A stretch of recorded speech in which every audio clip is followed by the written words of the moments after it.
Bueno, pues muy buenas tardes y bienvenidos. Bienvenidos a la presentación de Hilatura, una novela en la que la fantasía, la capacidad de contar historias, el elemento simbólico tiene una importancia enorme. Una novela escrita por Alicia Andrés Ramos, publicada por Niña Loba Editorial, nos acompaña Darío también, editor. Y una novela que es un lujazo poder presentar aquí, una novela de autora asturiana que juega absolutamente en casa, y estamos encantados de que la presentación en Avilés se haga en el marco del Festival Celsius 232. Estamos encantados no solo por este elemento de fantasía, sino por un elemento que los que somos del norte, que yo soy gallego, pero después de 20 y pico años viniendo a Asturias me siento un poquito ya avilesino también, conocemos muy bien, que es la realidad de la emigración, la realidad de las familias de hermanos que no se ven durante más de media vida y que siguen siendo hermanos y siguen manteniendo un contacto y siguen teniendo una serie de vínculos aunque la distancia y el tiempo estén por el medio. Y una novela en la que un simple trozo de cordel sirve para mantener un vínculo entre esos dos hermanos, entre sus familias y entre las realidades que los rodean. Y es una novela de la que hablaremos ahora con Alicia, y me gustaría empezar precisamente preguntándote el porqué de ese cordel, de dónde surge ese elemento a partir del que se teje todo un tapiz de historias. Bueno, buenas tardes. En primer lugar, estoy, la verdad, y no es un decir, estoy encantada de estar esta tarde aquí, porque es la primera vez que presento un libro en mi ciudad y bueno, es un placer estar rodeada de amigos, de familia, de antiguas profesoras, personas que prácticamente me enseñaron a leer y escribir, así que creo que este es el lugar oportuno para presentar precisamente una novela tan personal como Hilatura, ¿no? Y como tan personal es, también muchos de los símbolos y de las imágenes que están en la novela parten de la vida más cotidiana, casi de la infancia. Es un mundo, como veremos más adelante, muy relacionado con el territorio de la fábula, del mito, con ese mundo de la ensoñación y de los primeros años de la vida. Y el cordel en realidad es bueno, un guiño a algo familiar, una prima amiga de Gijón, con la que cada vez que nos separábamos, esa distancia que a nosotras nos parecía inmensa que había de Gijón a Avilés, soñábamos con tender un hilo de una ciudad a la otra y de esa manera poder comunicarnos, ¿no? Y bueno, años después, muchos años después, recibimos la visita de familia que tenemos al otro lado del océano, en Argentina. Y cuando ellos se fueron, y cabía la posibilidad que siempre cabe, ¿no?, cuando se realiza un viaje de este tipo, de que no volviéramos a vernos nunca más, yo soñé también con poder tender un hilo, de manera que a través de esas vibraciones, ¿no?, del cordel, de alguna manera, mantuviéramos un cordón umbilical que nos uniera, ¿no? Es bueno, una imagen del desgarramiento más absoluto, ¿no?, ese hilo que te cortan al nacer y que quisieras mantener a lo largo de los años. Y de esa manera tan concreta nació la novela, que a veces cuento que iba a ser un microrelato, estaba pensado como un regalo para esa familia al otro lado del mar, y bueno, finalmente el hilo fue hilvanando hasta llegar a hacer una gran madeja, ¿no?, de casi 500 páginas, como tenemos aquí. Y es una novela en la que, en esa madeja, uno de los elementos que más destacan para mí, o en mi apreciación como lector, es la identidad. La búsqueda de una identidad en el otro, entre hermanos, la búsqueda de la identidad en la historia, porque somos producto de las historias que consumimos, somos producto de los relatos que nos van contando y del que construimos de nosotros mismos. Y una identidad que se hace a favor de o en contra de, mirando hacia un lado o mirando hacia el otro. Y esa identidad, que empieza siendo una búsqueda de la identidad individual primero, a lo largo de la novela también me da la sensación de que hace una búsqueda de la identidad colectiva, de la identidad social. ¿Era eso algo que tuvieras presente cuando escribías, o es una apreciación totalmente errónea por mi parte? No, en absoluto, es muy acertado. Como decía, parte de una historia también de identidad, ¿no? Cuando nos encontramos con esa familia del otro lado del océano, ellos buscaban la mitad del relato que les faltaba, y nosotras buscábamos en ellos y ellas esa otra parte. Y esto se da en toda la novela. Yo procedo de una estirpe que acumula olas migratorias. La generación de los abuelos en los años 20 que emigra a América, y muchos de ellos no regresaban, era verdaderamente un viaje en el que morías para nacer de nuevo. Y luego me precede la ola migratoria de los años 50-60, a la que pertenecen mis padres y de la que de alguna manera nace esta ciudad, que es esa ola migratoria que lleva a toda la gente del mundo rural, del interior hacia la costa. Así que, bueno, en Hilatura se dan estos movimientos, ¿no? Este relato sincopado, de algún modo, en el que necesitamos echar la vista atrás para poder recuperar nuestro propio hilo. Vivimos en un momento, ¿no?, en el que somos un poco presa de lo inmediato, de la multiplicidad de las imágenes, de un ritmo muy acelerado. Y creo que con Hilatura se propone una vuelta atrás, así, aunque sea solo con un sesgo, ¿no?, con el rabillo del ojo, porque solo de esa manera podemos tener una imagen global de quiénes somos realmente. Y además esa exploración entre personajes se hace con una imagen congelada en el tiempo. Y hay un momento que tiene que ver con el identificar como tal al otro. Porque tienes una imagen guardada, tienes una percepción, tienes un recuerdo y has construido la parte de ti que es como un árbol que crece. El árbol va creciendo en torno a algo que ha ido asumiendo y el árbol va creciendo. Y si tú dejas una piedrecita clavada en la corteza, esa piedrecita luego desaparece y el árbol sigue siendo el mismo, la piedrecita sigue estando ahí, pero ha cambiado totalmente la forma y te cuesta reconocerlo y te cuesta asumirlo, con lo cual ese primer elemento de identidad personal también es una identidad que lucha con el tiempo como elemento de construcción. Sí, absolutamente. De hecho, bueno, pensadlo, si tratamos de recordar dónde estábamos tal día como hoy hace un año, no recordaremos nada, ¿eh? Pero es que si lo pensamos hace un mes... Perdón, yo lo tengo fácil. Estabas en el Celsius. Bueno, lo que quiero decir es que al final atesoramos fragmentos, ¿no? Vivimos en una especie de solar en ruinas, que es la memoria, de la que prácticamente guardamos unas piezas. Necesitamos de los otros y de las otras también para que nos den esas claves. Y yo creo que precisamente en ese terreno pantanoso, ¿no?, entre la memoria y el olvido, es donde nace la fábula, donde nace el territorio de lo mítico, porque necesitamos reinventar todos esos huecos, todos esos espacios vacíos.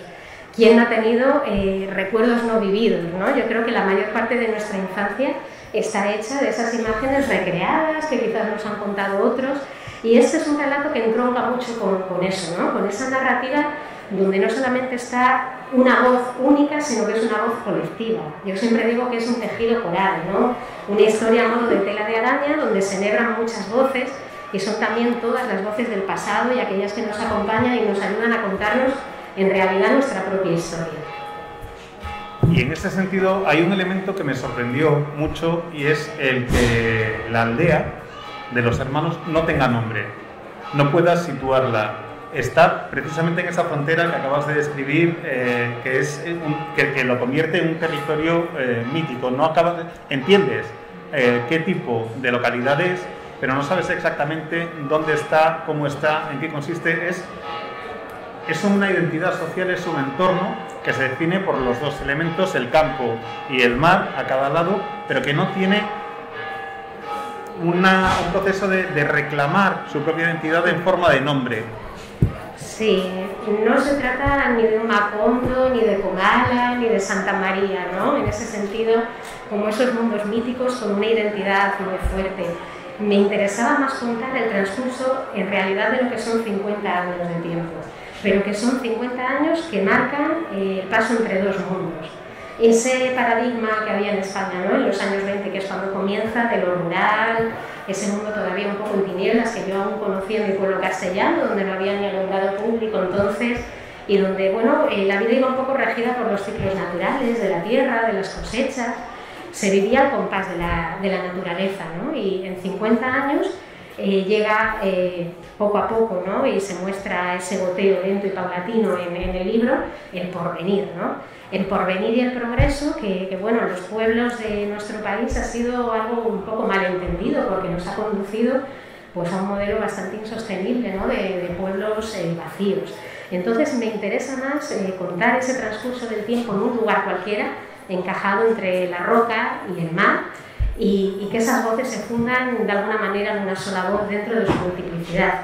No tanto crear un territorio muy concreto con una personalidad muy señalada, ¿no?, sino algo que transcurre, que pasa y que se va sepultando con las páginas.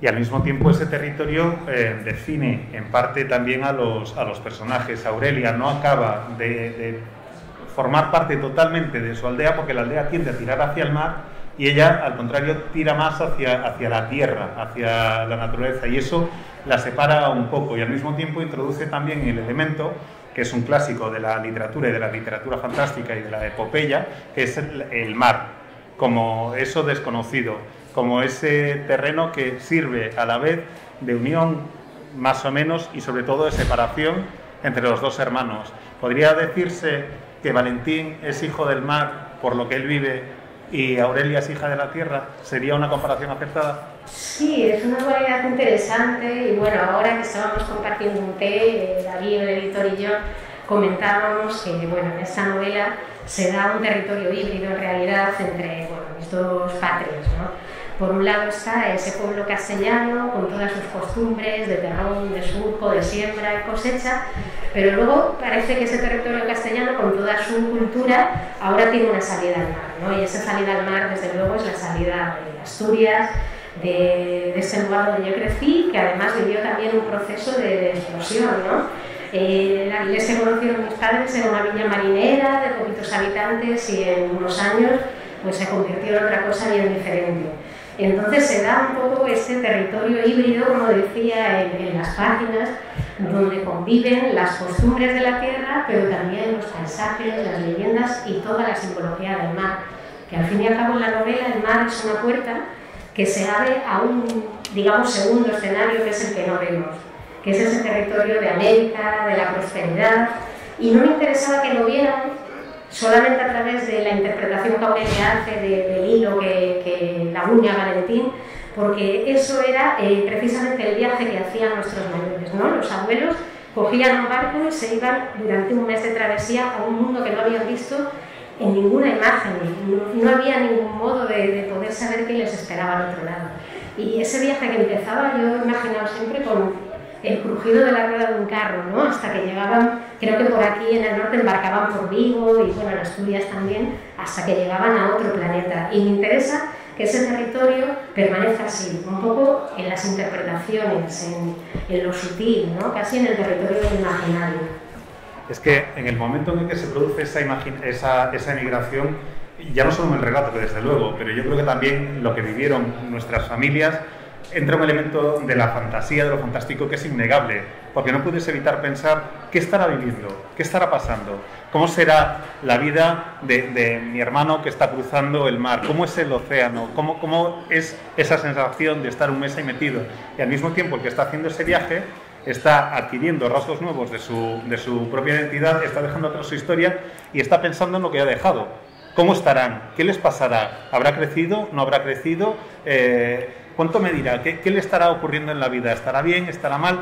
Para mí, ese es el territorio híbrido del que hablabas. Esa imaginación es el cordel que une a los dos hermanos. Esa necesidad de saber el uno del otro y el imaginarse el uno al otro es lo que crea el elemento fantástico en la novela, que me parece que es realmente lo que acaba de cohesionar la historia entre ambas partes.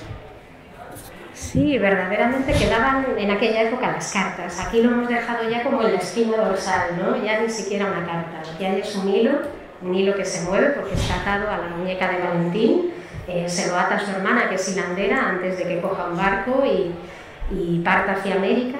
Y bueno, pues este hilo va unido a una gran bobina, que en realidad es el eje de un ancla de barco oxidado que instala en el granero.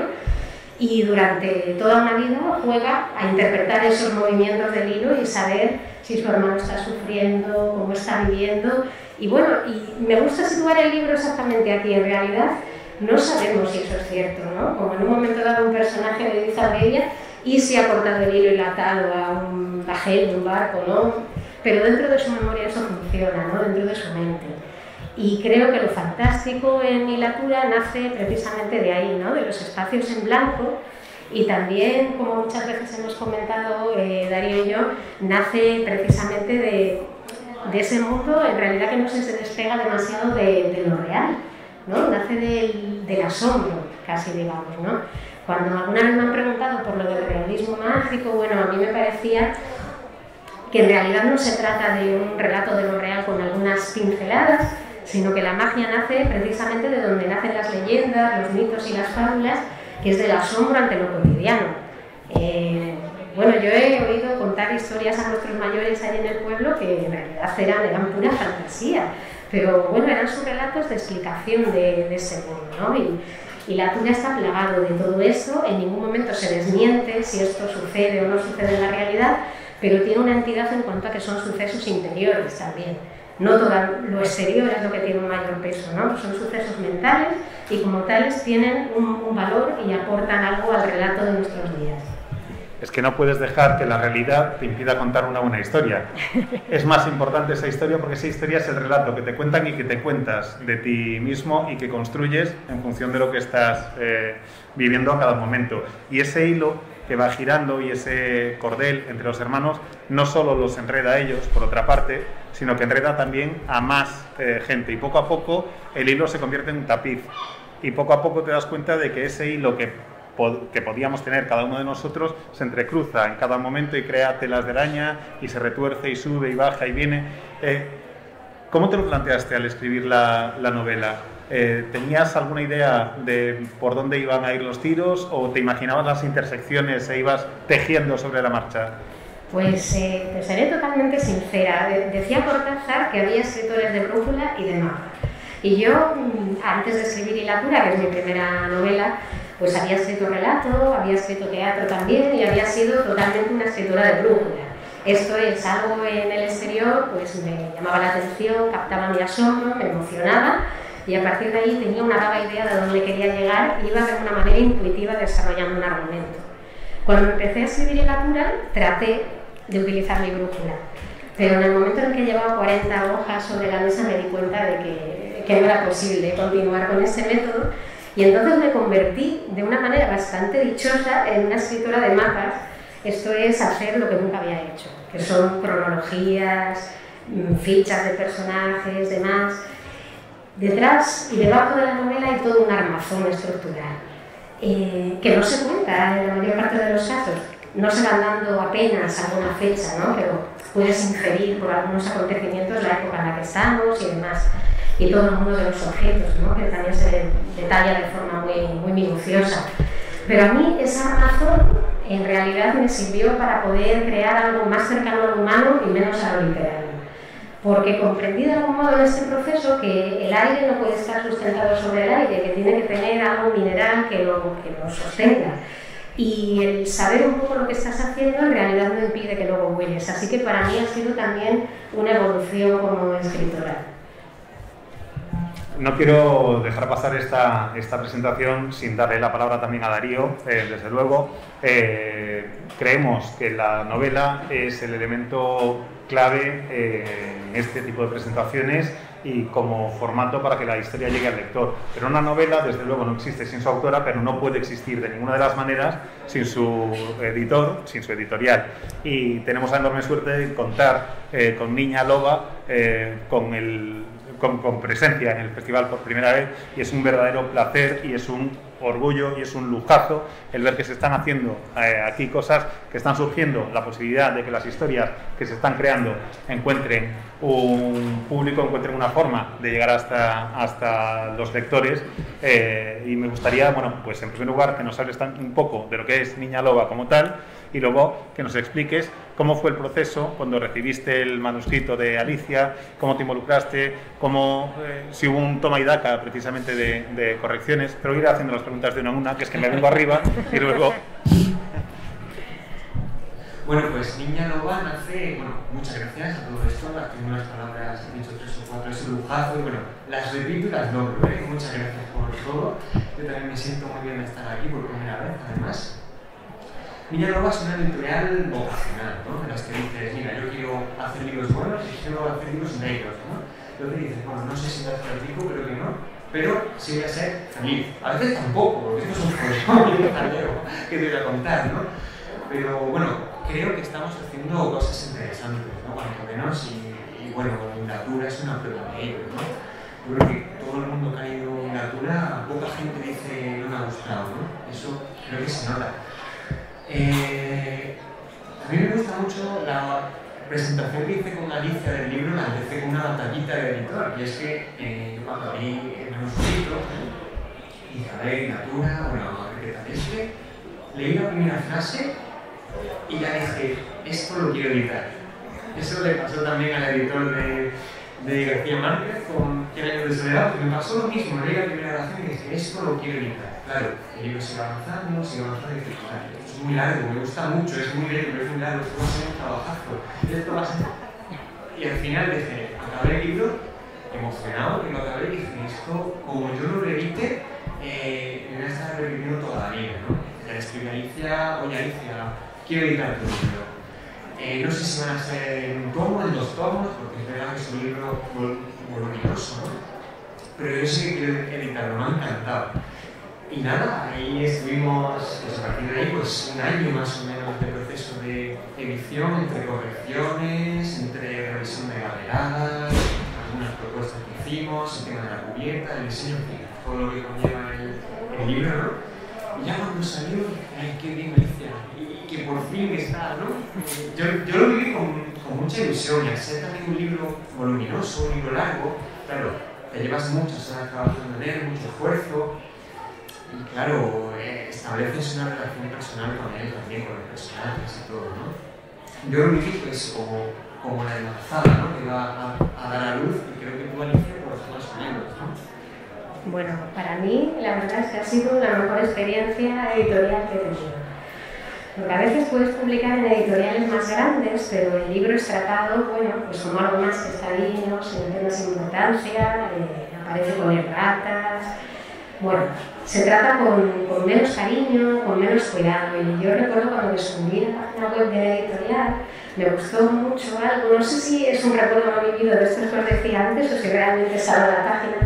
Pero sí, creo que está en la filosofía la idea de editamos los libros que nos gustaría leer, ¿no? Aquellos libros en los que creemos. Y supe que esa podría ser una buena casa, ¿no? Un buen hogar para la novela. Y bueno, hace un ratito que lo comentábamos y no me cansaré de decírselo a Darío, que me parece que bueno, el diseño verdaderamente es muy acertado, y no solo porque sea estéticamente bello, sino porque reconozco a la novela ya en la portada, y eso es algo importante. A veces hay ahí una distancia, ¿no? O uno mismo en el que no te ves, no ves reflejada tu obra, ¿no? Tu creación en esa primera semblanza que es tan importante. Así que bueno, ese grabado de Bruegel y estos tonos un poco desvaídos, ¿no? Que hablan también pues, de ese viento, ¿no? Que se lleva todo, la memoria, los nombres y bueno, todos los sucesos, me parece que era muy, muy oportuno. Y fue Darío muy paciente conmigo porque bueno, soy una persona muy minuciosa en las correcciones y bueno, yo creo que le pasa a todos los escritores y escritoras, ¿no? Los escritores son terribles. Sí, es como que en algún momento tienes que decir basta, ya está, ¿no? Ahora sí se ha terminado, porque si no, el proceso podría ser infinito realmente. Entonces, bueno, Darío fue en todo momento muy paciente y corregía sobre lo corregido y bueno, creo que fue un trabajo a 2 manos, 4 manos, muy placentero. Por mi parte también. Sí, ¿y cómo vamos de tiempo? ¿Estamos bien? Sí, nos quedan 5 minutos. Vale. Sí, luego, y la dura, pensando en el festival, bueno, los festivales se celebran en Avilés, Alicia de Avilés, y dije, jolín, y esta novela, lo habéis hablado un poco antes, ¿no? En sus dominios internos, ¿no? Los personajes se nutren de una mitología que la propia novela construye, ¿no? Lo he ido pensando, digo, fíjate que al final la literatura fantástica es eso, es construir mitologías que luego las personas compartimos, ¿no? Uno puede leer a Lovecraft, lo comentábamos antes, solo, ¿no? Pero lo guay es que hay unos mitos, ¿no? Que luego la gente comparte, comenta, hace dibujos de ellos, ¿no? Y al final, los personajes de esta novela comparten ese hilo, ¿no? Entre Aurelio y Valentín, comparten esa leyenda, ¿no? Se habla de las sirenas, de la sirena que se perdió por allí, ¿no? Hay un momento, ¿no? De unos peces que pasan ahí. La novela teje una mitología propia que luego yo sí veo muy reflejada en lo que es la esencia de la literatura fantástica, ¿no? Que se trata de eso. Y este festival creo que es un reflejo de eso, ¿no? Es que la fantasía es, por definición, un elemento que surge de manera colectiva. Es una interpretación que haces de una realidad, y esa interpretación la compartes, y al compartirla pasa de ser una fantasía personal a ser una mitología. Por eso lo fantástico es el primer esfuerzo del ser humano para entender lo que le rodea. No haces un experimento científico, observas lo que tienes alrededor, tratas de interpretarlo y creas tu propio relato. A eso me refería un poco antes también. Creas el relato a partir de cómo estás interpretando lo que está ocurriendo, y eso lo haces utilizando la imaginación. Por eso aquí somos fieles defensores siempre de lo fantástico como elemento para entender todo lo que nos ocurre, como elemento para crearte unos códigos que te permitan interpretar lo que estás viendo fuera. Hay un rayo, tiene que ser que alguien tiene un martillo que lo mueve y al dar un golpe salta esa chispa. ¿Por qué? Porque he visto un martillo que ha dado un golpe y al darle el golpe con la piedra salta la chispa. Así que hay un dios, que es el dios del trueno, que es Thor, que lo hace así. Y tú cuentas ese relato y ese relato lo compartes con alguien más y están de acuerdo, y tienes un código común que te permite establecer una comunicación, que te permite crear un relato y que te permite crear una narración. Y eso para mí es también uno de los elementos, por eso lo del colectivo, que está en Hilatura. Esa capacidad de crear, utilizando lo fantástico como eje, como núcleo duro de la novela, crear ese relato. Sí, bueno, decía... ¿Se oye? Decía Borges que amar era crear una mitología propia, ¿no? Y continuamente en la novela se está dando ese salto de lo particular a lo colectivo, a lo universal, y por supuesto atravesado de algunos conceptos clásicos de nuestra cultura, ¿no? Como pues las sirenas, el mar como puerta abierta al destino, el viaje a Ítaca, el viaje del héroe, demás, que nos atraviesan, ¿no? Pero que de nuevo se refundan una y otra vez en un territorio aislado como este, ¿no? Que a partir de unas 3, 4 señales o piezas vuelven a crear un mundo que crece, se extingue y vuelve a aparecer, ¿no? Por cierto que estamos aquí también, y como tengo el micro, me vengo arriba, me olvido. Si alguien tiene alguna pregunta entre el público, por favor, que no se quede sin la oportunidad. Nos quedan 3 minutos. No tengo ningún problema, yo sigo encantado. ¿Qué más proyectos tenéis ahora? ¿En qué estáis? ¿Vas a seguir explorando el elemento de lo fantástico en tu siguiente obra? ¿Vas a ir por otros derroteros? Y luego saber, Niña Loba, también por dónde van a ir los tiros. Bueno, pues ya tengo después de Hilatura, que fue un proceso al final de unos 5 años, me apetecía escribir algo más breve, y lo siguiente que he escrito, que está ya casi recién salido del horno, es una novela breve, precisamente de unas 100, 110 páginas, no más, con tan solo 4 personajes y un territorio muy concreto, ¿no? Me apetecía ahondar un poco más en la psicología de los personajes, no tanto el relato legendario, así que ha tomado un aire diferente, pero lo fantástico siempre está ahí. Y sí que últimamente en estos divagares, ¿no? Que es de donde nace la literatura, vuelvo una y otra vez a ciertas líneas que tienen mucho que ver con lo fantástico, así que supongo que el siguiente proyecto llevará este camino. Bueno, en cuanto a nosotros, llevamos un par de años ahí dando todo, ¿no? Sacando libros, intentando hacer las cosas. Y a partir de octubre o así, nos quedan 3 o 4 títulos que vamos a sacar. Nos vamos a sacar un parón, como las series, ¿no? Ya hemos acabado la primera temporada y bueno, ya nos vamos a ver que vamos a pausar un poco el catálogo y vamos a tomarlo con mucha más calma, a repensar un poco nuestra labor, cómo vamos a afrontar este tiempo ya post-pandemia, esperamos, estos 2 años han sido un poco raros. Entonces, a partir de octubre se cierra la temporada y ya vendrá la segunda. Podéis contar con nosotros como suscriptores para esa segunda temporada. En la medida de lo posible habrá aquí un sitio, y me gustaría acabar la charla con una frase que acaba de decir Alicia. Una gran verdad, que es uno de los elementos que nos aglutinan aquí, y es que lo fantástico siempre está ahí.